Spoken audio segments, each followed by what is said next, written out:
Guys, andito nga pala tayo sa loob ng Mang Inasal. Kasama ko ang aking pamilya dito sa Mang Inasal Lucena Pacific Mall. Ayan, kakain kami ng lunch dito sa sa Mang Inasal Lucena City. Ayan. Ayan, medyo konti lang ang tao ngayon, hindi gano'n marami. Samahan nyo kami guys sa aming pananghalian dito sa Mang Inasal. Yan po ang ating lamisa. Hinihintay namin ang order namin. Ayan, yung bunso ko, ayan, yung isa ko si Gerald and si Endel. Ayan, kasama ko rin ang aking may bahay. Ayan, si Josie, at saka yung aking dalaging din nandyan kasama rin namin. Ayan, siya naglibre nga pala ng Mang Inasal na to. Siya naglibre ng aming pananghalian.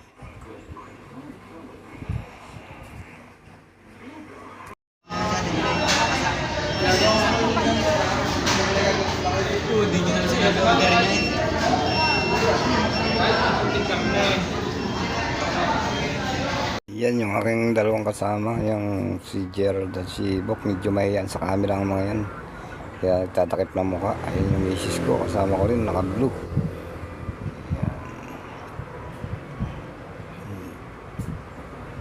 Samahan nyo kami guys sa aming pananghalian dito sa Lucena City.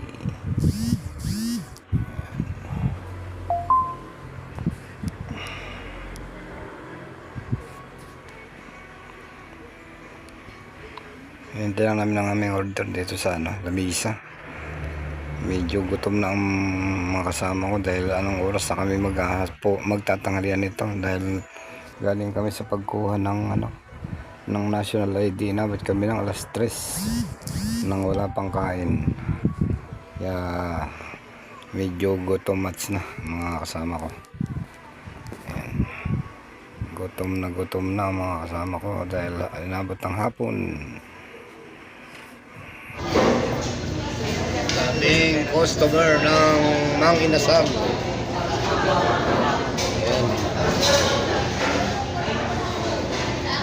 Hinihintay namin yung order sa counter.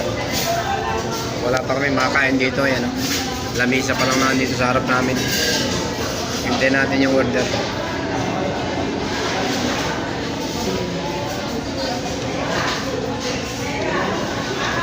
Ayan guys, dumating na nga pala ang ating order. Ayan, siniserve na nung mga kasama ko, yung dalawa kong anak.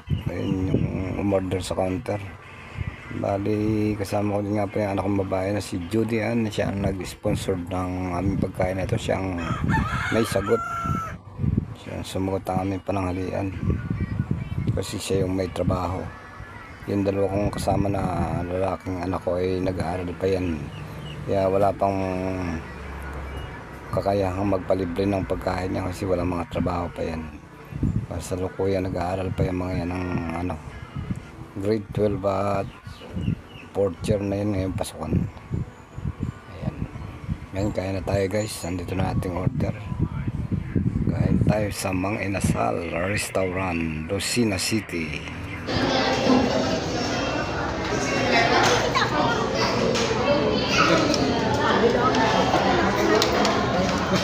Kain na na.